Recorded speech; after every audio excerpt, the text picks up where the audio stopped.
Hello and welcome to the Biological Anthropology lecture series. I'm Dr. Richard Jonathan O. Tadurin. Here we explore what it means to be human, biologically, evolutionarily, and behaviorally. Let's begin our journey into the science of humanity. Welcome to Module 7, The First Hominins. In this module, we investigate how the earliest members of our lineage emerged and what made them distinct. In this section, we examine the earliest hominins, including Sahelanthropus, Orrorin, and Ardipithecus. Let's revisit what we're looking for when we examine the earliest hominins. We're trying to understand which species show the first signs of the traits that later define our lineage, especially hints of bipedalism and changes in dental structure. Sahelanthropus tchadensis, dated to about 7 to 6 million years ago, is one of the oldest contenders for that position on the family tree, and its fossils give us intriguing, if incomplete, clues. Let's look at what was actually found. The key specimen, discovered in Chad, is a skull known as tumai, along with several jaw fragments and teeth. You might wonder how much we can learn from a skull alone, especially one that's partially distorted. Quite a lot, as it turns out. One of the most important features is the position of the foramen magnum, the opening where the spinal cord connects to the brain. In Sahelanthropus, this opening is placed more anteriorly than in typical quadrupedal apes. That forward placement suggests the head balanced on top of an upright spine, a hallmark of bipedal posture. It doesn't prove full bipedalism, but it points us in that direction. The face and teeth also tell a story. Sahelanthropus has a relatively small canine compared to many Miocene apes, with reduced honing surfaces on the premolars. These details hint at a shift away from the classic ape pattern of large, projecting canines used in displays and competition.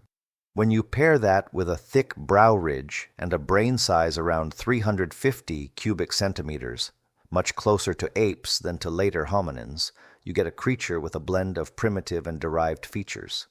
Think about what this combination means.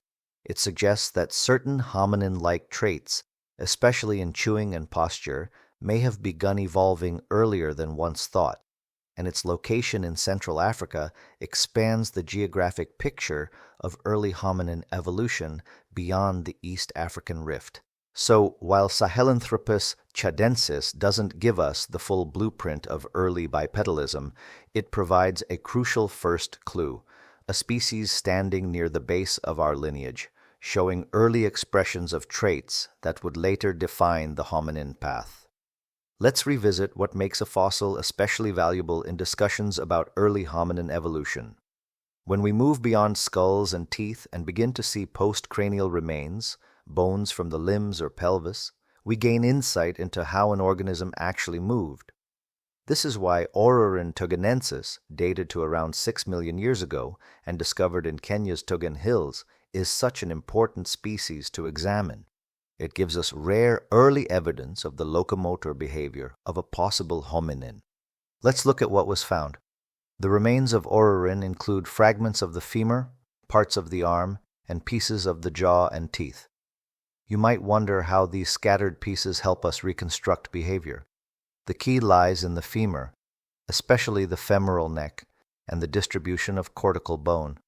In Orrorin, the femoral neck is elongated, and the thicker cortical bone is on the underside, a pattern associated with weight-bearing during upright walking. This doesn't mean Orrorin was walking exactly like later hominins, but it strongly suggests some form of habitual bipedalism. At the same time, the upper limb bones tell another side of the story. The curved finger bones, for example, point to climbing abilities and arboreal activity.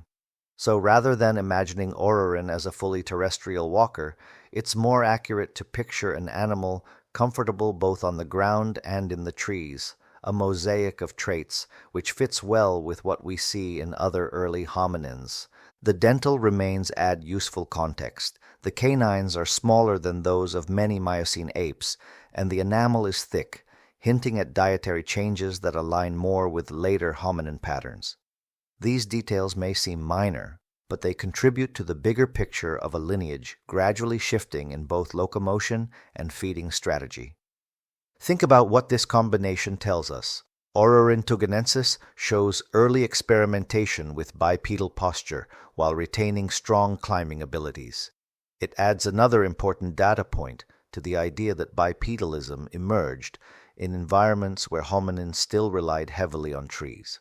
And because Orrorin sits so close to the root of the hominin lineage, every trait we uncover helps refine our understanding of how and when upright walking began.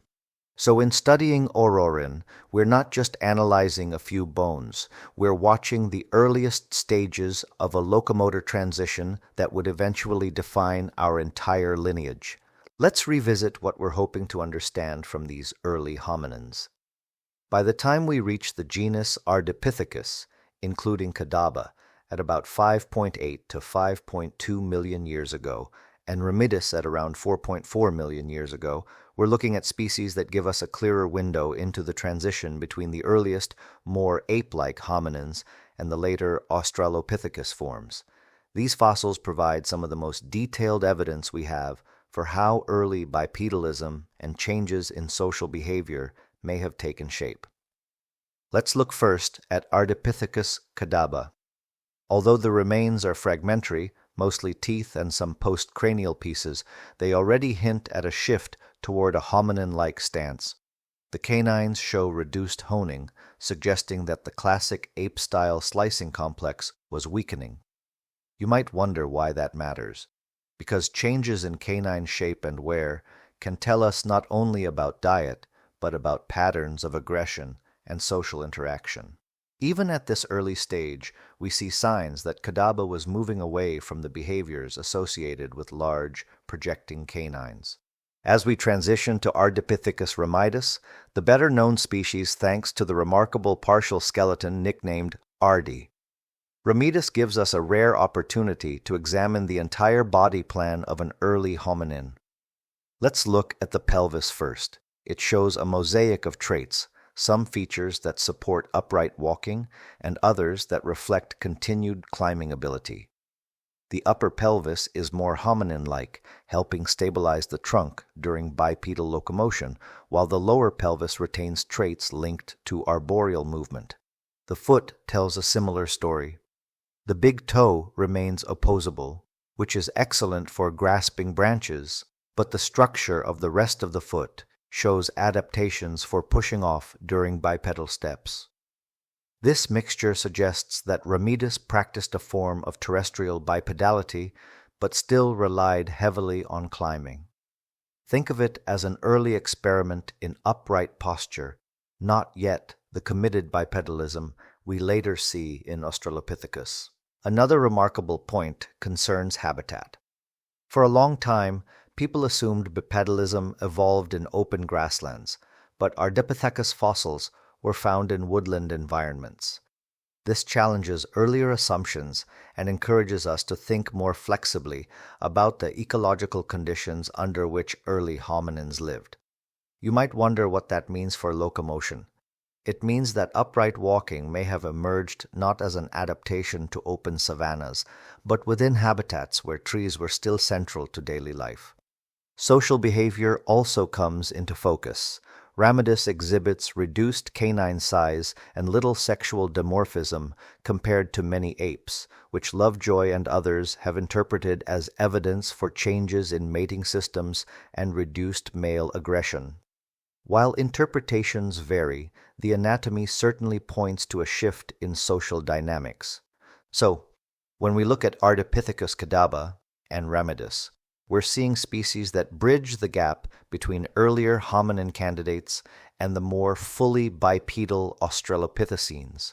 Their fossils remind us that early hominin evolution was not a straight line, but a series of experiments in locomotion, diet, and social structure, all unfolding in the complex landscapes of the late Miocene and early Pliocene.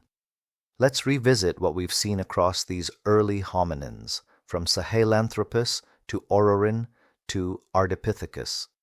Each one gives us only a fragment of the full picture, yet together they reveal a crucial evolutionary moment, the point where a primate lineage began committing to upright walking and shifting away from the ancestral ape pattern.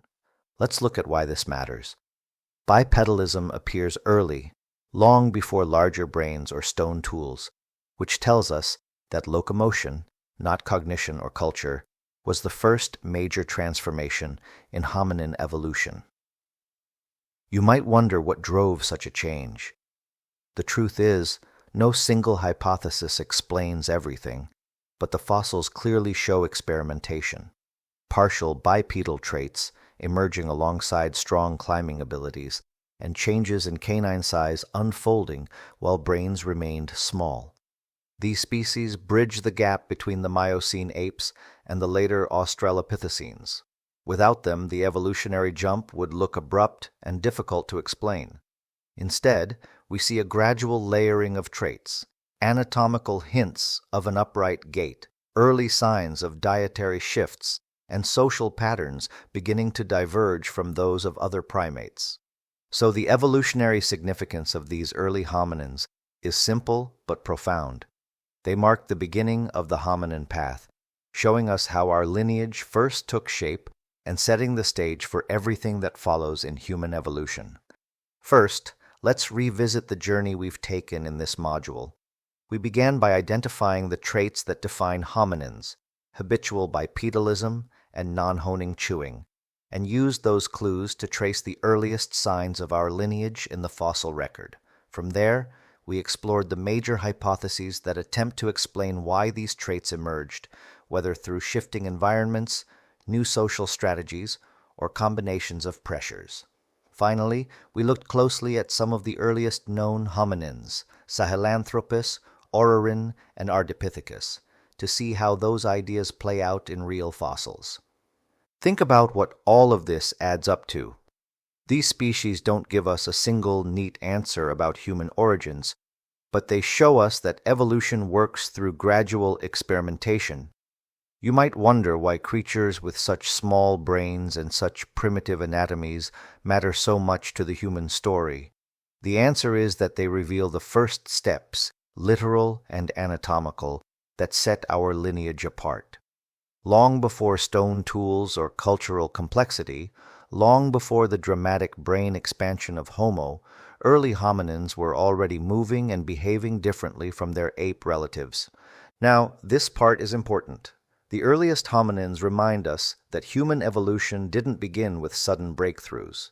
It began with subtle shifts in posture, locomotion, and social dynamics, unfolding in mosaic landscapes of woodland and open ground. These quiet transformations laid the groundwork for everything that followed. As we move into the Australopithecines in the next module, keep these early foundations in mind. They are the bridge between ancient apes and the first truly recognizable members of our evolutionary story. Thank you for joining this lecture. I'm Dr. Richard Jonathan O. tchadensis. I hope this session deepened your understanding of biological anthropology. Keep exploring what it means to be human. See you soon.